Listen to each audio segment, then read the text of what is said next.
Students, welcome to Abhigyan mission. इसमें कि हम स्टार्ट करेंगे आईसीएससी क्लास 6 की हिस्ट्री।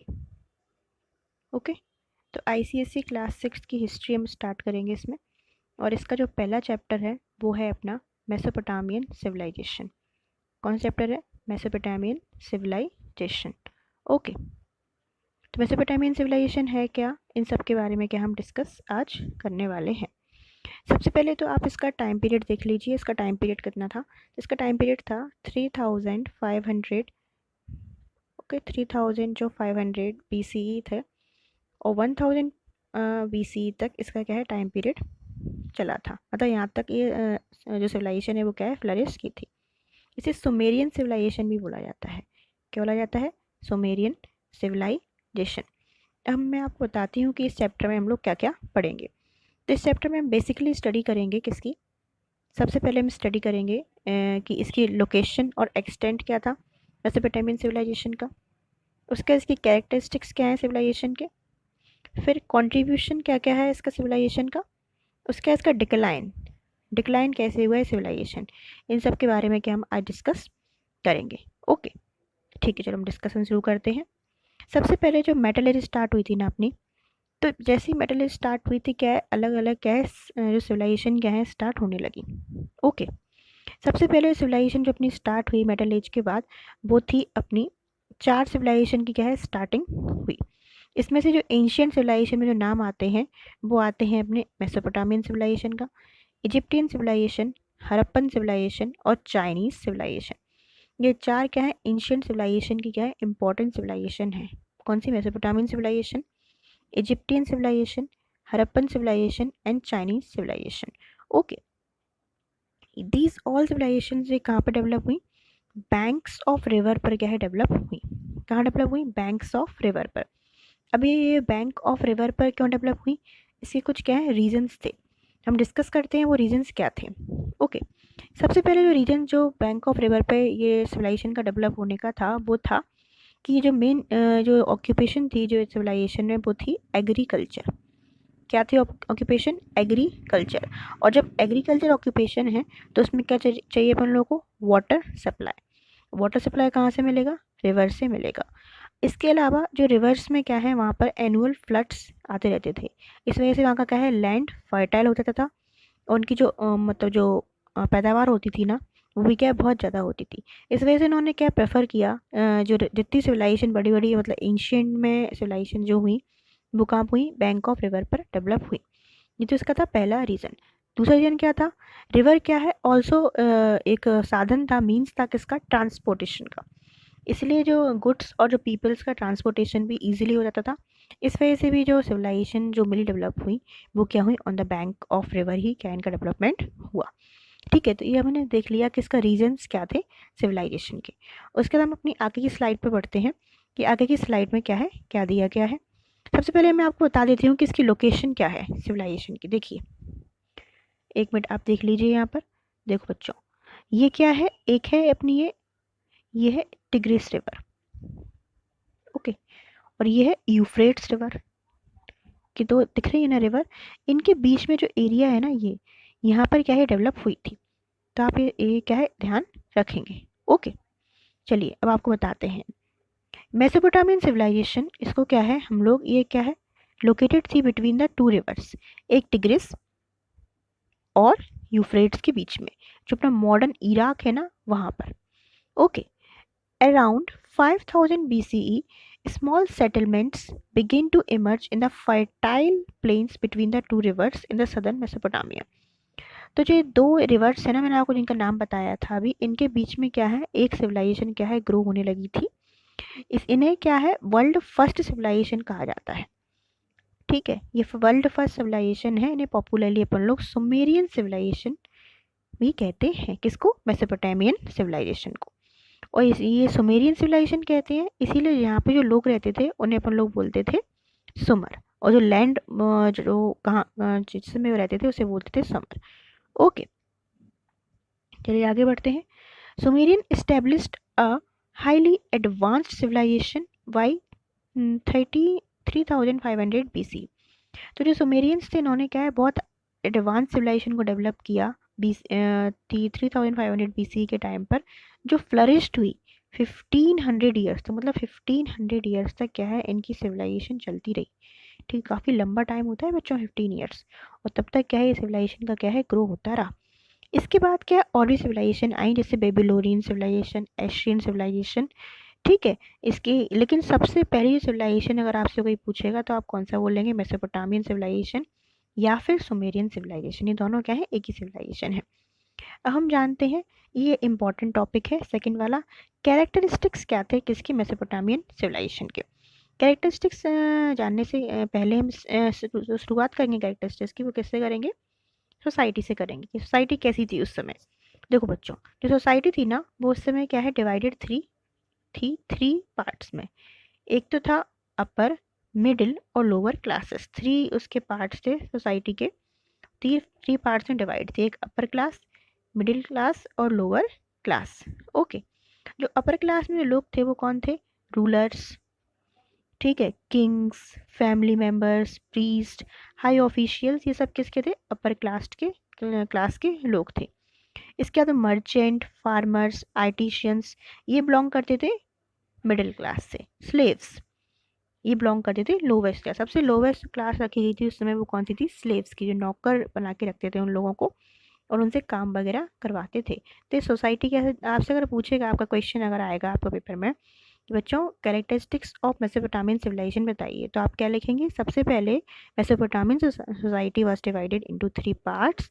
एक तो था अपर, मिडिल एंड लोअर क्लास। अब कौन कौन से थे हमने पता चली गया है। इसके बाद हम बात करते हैं इसकी फैमिली क्या थी। ठीक है, तो फैमिली क्या थी, फैमिली बेसिक यूनिट थी। मेसोपोटामियन सोसाइटी थी उसमें क्या था, फैमिली क्या था, बेसिक यूनिट थी। ठीक है, मेनली क्या थी, पेट्रियार्कल। पेट्रियार्कल मीन्स होता है कि जो फादर होंगे ना वो हेड होंगे फैमिली के, जो भी फादर डिसीजन लेंगे वो क्या है सबसे टॉप मोस्ट माने जाएंगे और उनके डिसीजन को सभी को क्या है मानना पड़ेगा। इस टाइप की ये जो मतलब व्यवस्था होती ना उसे बोलते हैं पेट्रियार्कल सोसाइटी। ठीक है, वुमेन भी इंजॉय करती थी कुछ राइट्स, लेकिन उनके जो प्रिविलेजेस थे ना वो मैन से क्या है कम थे। ठीक है, ये अपन को ध्यान रखना है। तो मैंने दो पढ़ लिए, एक तो फैमिली सोसाइटी कैसी थी, सोसाइटी में क्या क्या पढ़ लिया अपन लोगों ने कि थ्री पार्ट्स में डिवाइडेड थी वो। ओके, इसके बाद क्या है, फैमिली कैसी थी, फैमिली क्या है बेसिक यूनिट में बेसिक यूनिट थी और पेट्रियार्कल सोसाइटी थी। इसके अलावा इसमें सिटीज़ कौन कौन सी थी, कुछ इसकी मेजर सिटीज़ थी, इनका नाम याद रखना है, जैसे कि अशुर, उर, निनीवे, निर्मुद, लशाक। ये क्या थे, मेन सिटीज़ थी मेसोपोटामियन सिविलाइजेशंस की। Okay, the cities were called temple towns. इन्हें क्या बोला जाता था, टेम्पल टाउन्स ही बोला जाता था। As they were built around the temple, क्योंकि टेम्पल के आसपास है, जैसे कि टेम्पल है इनके आसपास ये ग्रो हुई थी, इसीलिए इन जो सिटीज़ को अपन लोग टेम्पल टाउन्स भी कहते हैं, उसमें लोग कहते थे। ठीक है, ये क्या है अपन ने किसके बारे में डिस्कस कर लिया कि उनकी जो अपन लोग कैरेक्टरिस्टिक्स डिस्कस कर रहे हैं उसमें अपन लोगों ने पहला क्या डिस्कस किया था, सोसाइटी, फैमिली और फिर सिटी स्टेट। चलिए बच्चों आगे बढ़ते हैं। देखो, ये अपनी थर्ड स्लाइड है, इसमें हम लोग बात करेंगे किसकी, जो कैरेक्टरिस्टिक्स में पहले अपन ने बात कर ली सोसाइटी, दूसरा अपन डिस्कस करेंगे इनकी टाउन प्लानिंग क्या थी। ओके, इनकी टाउन प्लानिंग में टाउन का इनका किस तरीके से क्या है डेवलपमेंट था। तो सबसे पहले जो मेसोपोटामियन जो सिटीज़ थी वो क्या है यूनिफॉर्म पैटर्न को फॉलो करते थे। ठीक है, इनके जो टाउन्स थे वो क्या है थ्री पार्ट्स में डिवाइडेड थे। पहला था सेक्रेड एरिया, इससे बोलते थे अपन लोग जिजुआर्थ, मीन्स यहाँ पे जो पूजा वगैरह याचना होती है ना, जो पूजा स्थान, उस स्थान को वो एक स्थान वहाँ पे था इन लोगों का। दूसरा वॉल्ड सिटीज़, ठीक है, एक वॉल्ड से मतलब घिरी हुई थी सिटीज़, ये जो प्रिविलेजेस लोग थे वो रहते थे। और एक थे आउटर टाउन, जो बाहर बने हुए थे टाउन वो थे। ठीक है, इस तरीके से क्या है इनके टाउन्स थ्री पार्ट्स में डिवाइडेड थे, एक तो सेक्रेड एरिया थे, एक walled cities and third one is outer town. The people lived in the walled cities and the outer town, जो पीपल थे, जो लोग वाग थे ना, वो कहाँ पे रहते थे, एक या तो वॉल्ड सिटीज़ में रहते थे या फिर आउटर टाउन में रहते थे। ठीक है, स्ट्रीट्स वर अनपेव्ड। अनपेव्ड मीन्स होता है बच्चों कच्ची, मीन्स जो अभी जो कंक्रीट वाली सीट्स वो दिखती है ना आपको, स्ट्रीट्स रोड वगैरह ऐसी नहीं थी, कच्ची थी। ड्रेन्स, विदाउट ड्रेन्स मीन्स जो मतलब अपनी जो ड्रेनिंग सिस्टम है ना, जो मतलब पोर्ट हॉल्स बने होते हैं ड्रेनेज के लिए, ये सब उस समय क्या है डेवलप नहीं था। और हाउस भी किससे बने थे, मड ब्रिक्स से। मड ब्रिक्स से क्या बने होते थे, हाउस बने होते थे। ओके, उसके बाद जो रूम था ना, इन ईच हाउस वो ग्रुप होता था किसमें, अराउंड अ सेंटर क्वार्टियर। जैसे कि ये सेंटर क्वार्टियार्ड है और रूम जो घर का प्रत्येक जो रूम था ना वो इस तरीके से क्या है यहाँ पर डेवलप होता था सेंटर क्वार्टियार्ड के आसपास। ये बीच का ऐसे स्पेस खुली रहती थी। ये क्या इनकी टाउन प्लानिंग थी। इसके बाद हम बात करेंगे एग्रीकल्चर। एग्रीकल्चर का क्या था इसमें, तो एग्रीकल्चर इनकी जो ऑक्यूपेशन थी उसमें मेन थे एग्रीकल्चर और डोमेस्टिकेशन ऑफ एनिमल्स। दो चीज़ें इनकी मेन थी, एग्रीकल्चर और दूसरा क्या है, डोमेस्टिकेशन ऑफ एनिमल्स। ठीक है, और मेसोपोटामियन का क्या है, एक्सेलेंट सिस्टम था किसका, इरिगेशन का। बहुत अच्छा सिस्टम था किसका, इरिगेशन का। ये लोग बहुत बढ़िया से क्या है इरिगेशन करते थे, क्योंकि एग्रीकल्चर इनका मेन था, तो इरिगेशन इज मस्ट। और साथ में ये रिवर्स के पास रहते थे, रिवर्स के पास सिविलाइजेशन का डेवलपमेंट था, तो इरिगेशन इनकी जो प्रोसेस थी या इन्होंने टेक्निक अपनाई थी वो क्या है, बहुत बेस्ट थी। कैसे करते थे, dykes were built to control the flood water. Dykes means बड़े बड़े क्या हैं, इस तरीके से वॉल बना दी इन्होंने टिग्रेट्स और यूफ्रेट्स रिवर्स के आसपास, जिससे कि क्या है, फ्लड नहीं आए, बाढ़ वगैरह नहीं आए। उनकी जो मतलब अंदर जो उन्होंने डेवलपमेंट किया है वो क्या है, बचा रहा है। इस चीज़ को बोलते हैं अपन लोग डाइक्स। ओके, इसके बाद तो Mesopotamian also also believe to have invented the ox drawn plough and wheeled cart. जो बैलगाड़ी होती है ना, उसको उनका डेवलपमेंट करने का जो क्रेडिट है वो इन्हें ही दिया जाता है। और व्हील्ड कार्ट, जो पहिए पहिए चलती है ना गाड़ी, जो पुराने चलाते थे, अब तो नहीं दिखती होंगी आपको, अगर आप विलेज वगैरह में जाएंगे तो वहाँ आपको दिख जाएंगी। इस तरीके से व्हील लगे होते हैं और एक गाड़ी बनाई जाती है। क्या ग्रो करते थे, वीट, बार्ले, फ्रूट्स और पल्सेस, क्या है ये, क्या है इनका, ये ग्रो करते थे। ठीक है, पीपल डोमेस्टिकेट करते थे एनिमल्स सच एज काउज, और ये जो गॉड्स हैं इनको, शीप्स, इन सब का क्या है, ये लोग क्या है डोमेस्टिकेशन क्या है करते थे। ठीक है, इसके बाद अपन बात करेंगे क्या, कि इसका जो आर्ट एंड क्राफ्ट था वो कैसे था। तो stable food supply through agriculture, जो क्योंकि इनके स्टेबल फूड मिल रहा था, क्योंकि एग्रीकल्चर डेवलपमेंट बढ़िया था, इरिगेशन अच्छा था, इसीलिए क्या है इनको एग्रीकल्चर की कोई प्रॉब्लम नहीं थी। तो इन ये क्या है अदर एक्टिविटीज़ में भी क्या है अपना पार्टिसिपेशन करते थे। इस वजह से इन्होंने क्या है कई सारी चीज़ों को डिस्कवर किया था, जैसे कि discovery of seals, metal objects, gold और सिल्वर ऑर्नामेंट्स, स्टैच्यूज, पॉटरी। ये सब क्या है मेसोपोटामिया की एक्सपर्टाइज बताता है किसमें, आर्ट और क्राफ्ट में।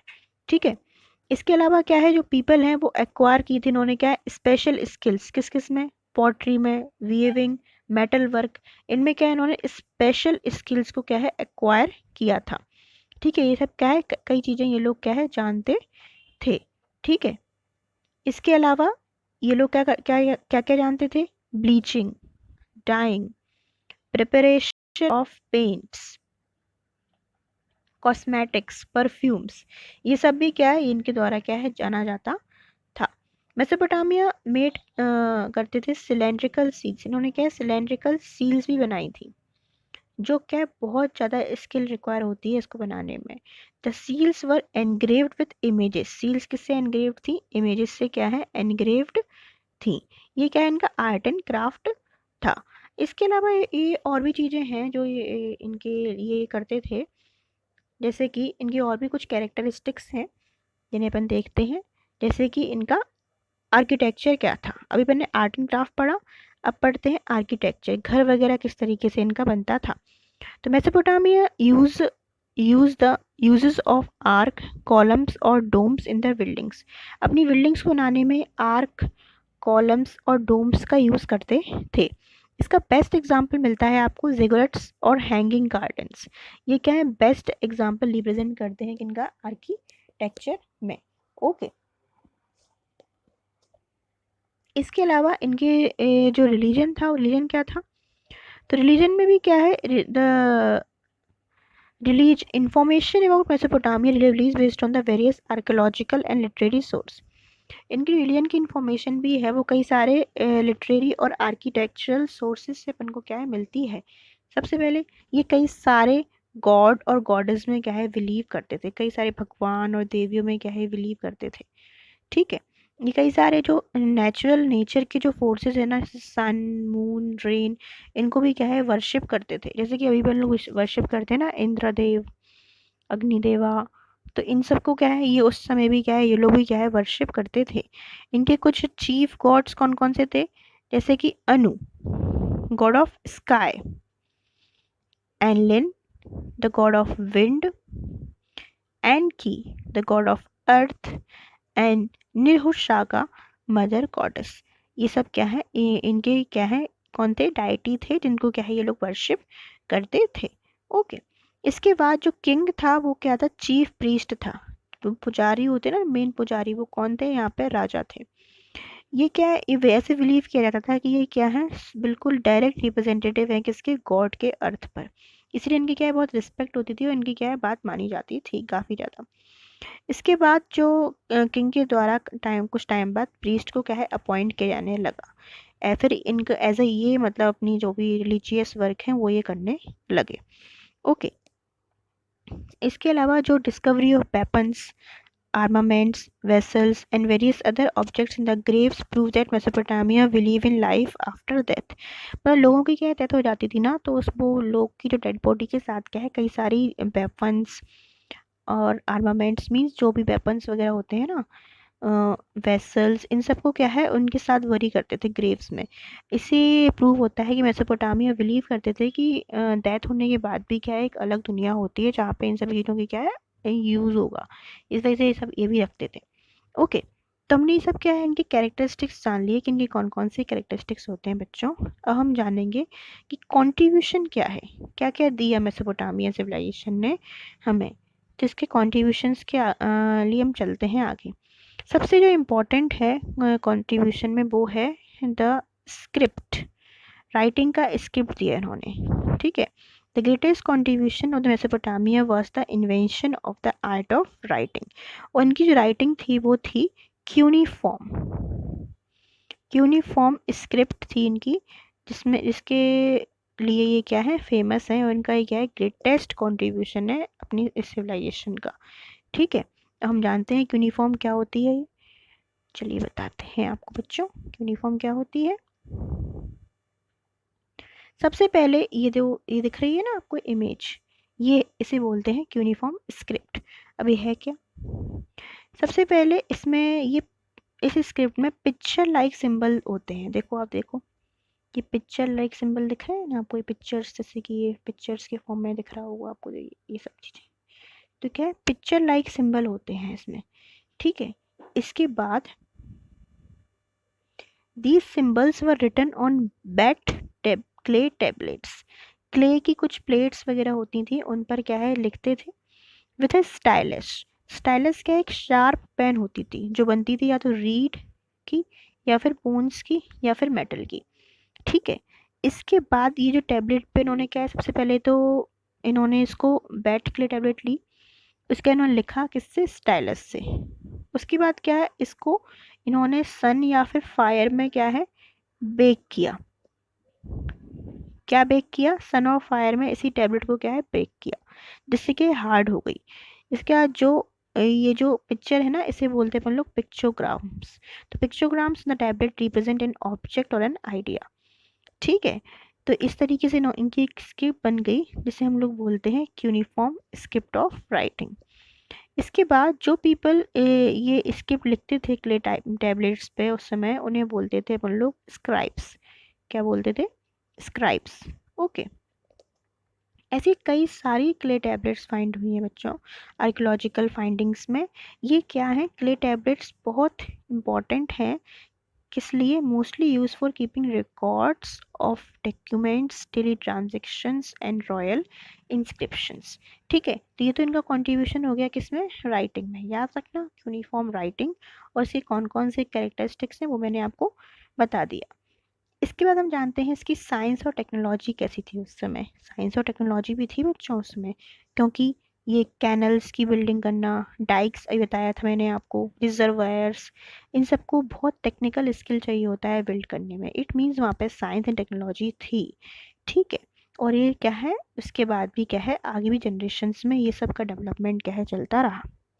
इसके अलावा ये बहुत इंपॉर्टेंट जो पॉइंट वो ये है कि मेसोपोटामिया क्या है एक बहुत ब्रिलियंट मैथमेटिशियंस थे। ये बहुत इंपॉर्टेंट पॉइंट है, इनको ही क्रेडिट दिया जाता है कि इन्होंने ही डिवाइड किया था 1 डे को 24 आवर्स में, और इन्होंने डिवाइड किया था 1 आवर को 60 मिनट्स में एंड 60 मिनट को 60 सेकेंड में। तो और ये कैलकुलेशन आज तक भी चल रही है टिल डेट। आप लोग यही तो मानते हैं हम लोग कि 1 day equal 24 hours, 1 hour equal 60 minutes and 1 minute equal 60 second. तो ये सारा जो क्रेडिट है वो इन्हीं को दिया जाता है, मेसोपोटामियन सिविलाइजेशंस के पीपल को। इन्होंने ही डिस्कवर किया, तो ये इनका ग्रेटेस्ट कंट्रीब्यूशन है साइंस एंड टेक्नोलॉजी के एरिया में। ओके, इसके अलावा इन्होंने सबसे पहले जो कैलेंडर की भी डिस्कवरी की थी। Sumerians also develop the first calendar which was adjusted according to the phases of moon. जो मून का फेज चेंज होता है ना, half moon, full moon, crescent moon, ठीक है, तो इस हिसाब से इन्होंने क्या है कैलेंडर को भी डिस्कवर किया था, जो दिखाता था मतलब ना डेज को accordingly to the phase of the moon. Okay, तो ये भी क्या है इनका ग्रेटेस्ट कॉन्ट्रीब्यूशन था कैसे, साइंस ऑफ टेक्नोलॉजी में। इसके अलावा मेटलर्जी, मेटलर्जी में भी इनका बहुत अच्छा कंट्रीब्यूशन है, इंपॉर्टेंट कंट्रीब्यूशन है, क्योंकि इन्होंने डिस्कवर किया था क्या, कॉपर। भाई बच्चों देखो, कॉपर तो बहुत इंपॉर्टेंट है, डेली डेली बेसिस पे भी कॉपर का क्या है बहुत सारा इंपॉर्टेंट रोल है। तो इन्होंने कॉपर को डिस्कवर किया। They made bronze by adding tin.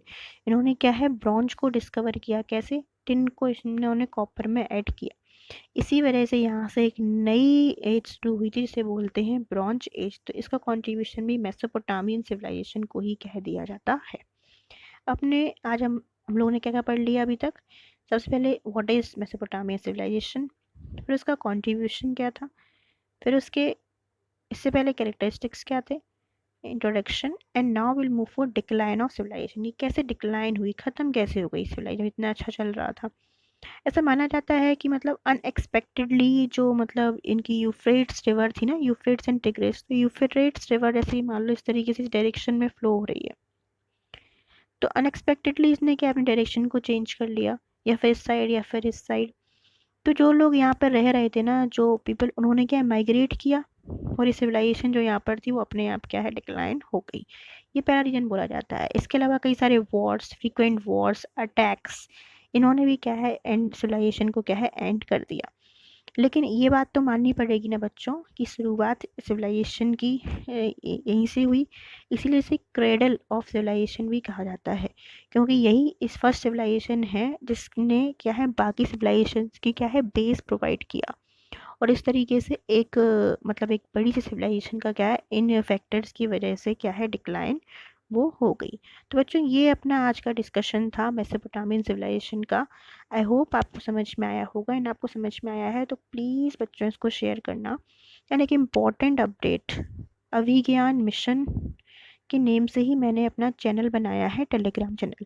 वहाँ पर इसके आपको नोट्स मिल जाएंगे, तो आप उसको ज्वाइन कर लीजिएगा। Okay, thank you very much बच्चों, स्टे सेफ।